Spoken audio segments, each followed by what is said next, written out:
Hello everyone. BCom part first year business law की इस class में आज हम अनुबंध का निष्पादन या पालन परफॉर्मेंस ऑफ कॉन्ट्रैक्ट के बारे में बात करेंगे।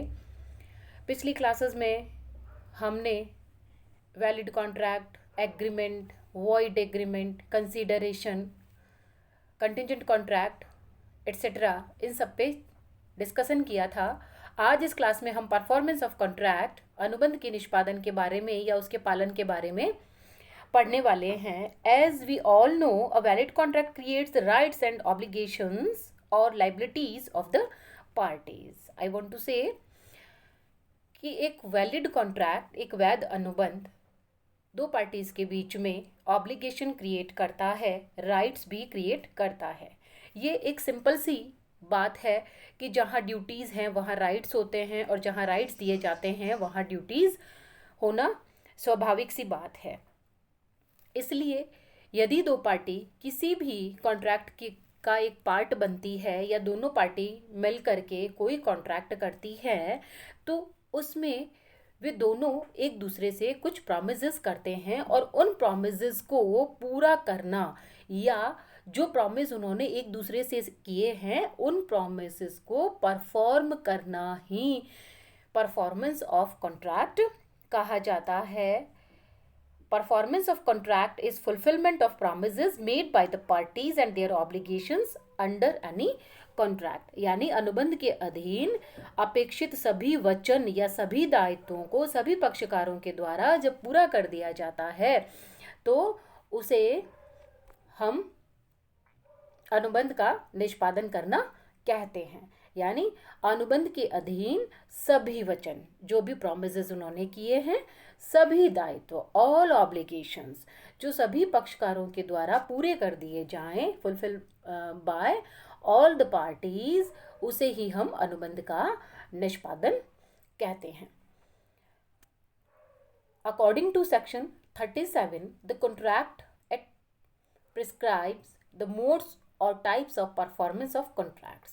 Accordingly, parties to a contract must either perform or offer to perform their respective promises unless such performance is dispensed with or accused under the provision of the Contract Act or of any other law।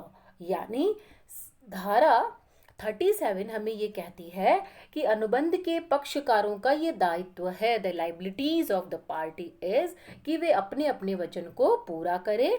यानी जो भी promises उन्होंने एक दूसरे से किए हैं, जो काम करने के लिए उन्होंने कहा है या नहीं करने के लिए कहा है, वह उसको पूरा करे और अथवा उन वचनों को पूरा करने के लिए प्रस्ताव करे। लेकिन यदि इस अधिनियम के प्रावधानों के अकॉर्डिंग अथवा दूसरे राजनियम के लागू होने से किसी पक्षकार को अनुबंध के निष्पादन से यदि मुक्त कर दिया गया है, यदि उसे फ्री कर दिया गया है, यदि उसे डिस्चार्ज कर दिया गया है, दैट इज वेरी इंपॉर्टेंट, तो पक्षकारों को अनुबंध का निष्पादन करने की आवश्यकता नहीं रहती है।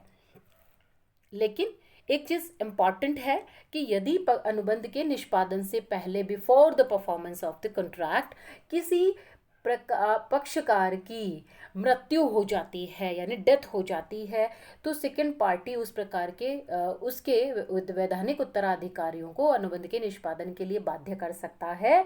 यदि अनुबंध के निष्पादन के लिए किसी विशेष चातुर्य, दैट इज वेरी इंपॉर्टेंट, या योग्यता की आवश्यकता न हो अथवा जब तक अनुबंध से विपरीत अभिप्राय स्पष्ट नहीं होता है या प्रकट नहीं होता है। I want to say that यदि परफॉर्मेंस करने से पहले ही किसी पार्टी की डेथ हो जाती है तो यहाँ पर दो सिचुएशन क्रिएट होती है। पहली सिचुएशन ये हो सकती है कि यदि परफॉर्मेंस किसी पर्सनल स्किल पे डिपेंड थी तो वही पार्टी यदि उसे पूरा कर सकती थी, तो ऐसी सिचुएशन में उसके लीगल रिप्रेजेंटेटिव को इस तरह के परफॉर्मेंस के लिए हम बाध्य नहीं कर सकते हैं, उन्हें मजबूर नहीं किया जा सकता है, क्योंकि यहाँ पर मामला पर्सनल स्किल का है, स्पेशलिटी का है, इसलिए ऐसा नहीं हो सकता। लेकिन यदि पर्सनल स्किल का मामला नहीं है जिसे कोई भी कर सकता है, तो ऐसी सिचुएशन में यदि पार्टी चाहे तो उसके लीगल जो भी रिप्रेजेंटेटिव है या जो सक्सेसर हैं उनको परफॉर्मेंस के लिए बाध्य कर सकती है, उनको परफॉर्मेंस के लिए कह सकती है। तो परफॉर्मेंस क्या है? परफॉर्मेंस है सभी वचनों अथवा सभी दायित्वों को सभी पक्षकारों के द्वारा पूरा करना। आई थिंक आपको समझ में आ गया होगा। All promises, performance of a contract means performing all the promises and fulfilling all the obligations required by the contract. यानी जो जो वचन एक दूसरे ने दिए हैं वो उसको पूरा करना ही परफॉर्मेंस है। और सेक्शन 37 इसके बारे में और डिटेल बताते हुए हमें ये कहता है कि ये पार्टी की रेस्पॉन्सिबिलिटी है, उसका ये दायित्व है कि वह अपने प्रॉमिस को फुलफिल करे या उसका प्रस्ताव करे। इट मीन्स या तो वो उसे पूरा कर दे या उसे कहे कि मैं मेरे प्रॉमिस को पूरा करना चाहता हूँ। लेकिन यदि इस अधिनियम के प्रावधानों के अनुसार यदि किसी पार्टी ने दूसरी पार्टी को परफॉर्मेंस के ऑब्लिगेशन से डिस्चार्ज कर दिया है, उसको मुक्त कर दिया है, तो ऐसी सिचुएशन में उसे निष्पादन करने की आवश्यकता ही नहीं रहती है।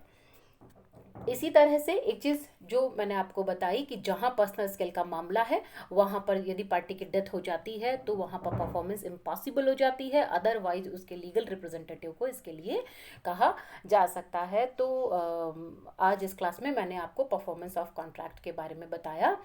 आई थिंक आपको समझ में आ गया होगा। नेक्स्ट क्लास में फिर से आपसे बात होगी, तब तक के लिए थैंक यू।